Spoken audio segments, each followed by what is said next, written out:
Nile ବା ନାଇଁ ଯେ କହିଲା ତୁମ ପାଖରେ ଅନ୍ୟାୟ କରିଛ ଅପରାଧ କରିଛି ଅନ୍ୟାୟ ମୁଁ କରିଛି ମା ଅପରାଧ ମଧ୍ୟ ମୁଁ କରିଛି ମୁଁ ଜାଣିଛି ଛଅ ଗୋଟି ସନ୍ତାନକୁ ହରେଇ ଦେଇ ସାରିବା ପରେ ତ ମାତୃତାର ମସ୍ତିଷ୍କ ଆଜି ବିକୃତ ଘଟିଛି ଉଛୁଳି ଉଠିତ ମାତୃତାର ମମତା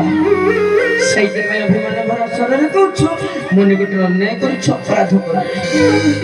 ମା ସେ ଛଅ ଗୋଟି ସନ୍ତାନ ତୋ ପାଖରୁ ଚାଲି ଯାଇଛନ୍ତି ବୋଲି ତୁ ମନ ଦୁଃଖ କରୁଛୁ ସେ ଛଅ ଗୋଟି ସନ୍ତାନ ତୋ ପାଖକୁ କିଛି ସମୟ ପାଇଁ ଅତିଥି ଆସିଥିଲେ ସେମାନଙ୍କ ଆତିଥ୍ୟ ସରିଗଲା ସେମାନେ ତାଙ୍କ ବାଟରେ ଚାଲିଗଲେ ମାଲୋ ଏ ସଂସାରରେ ଜନ୍ମ ଯେମିତି ସତ୍ୟ ମୃତ୍ୟୁ ବି ସେମିତି ସତ୍ୟ ଯାବତ ଜନନମ୍ ତାବତ ମରଣମ୍ ତାବତ ଜନନୀ ଜଠରେ ଶୟନମ୍ ମର୍ତ୍ତ୍ୟ ମଣ୍ଡଳ ଦେହ ବହି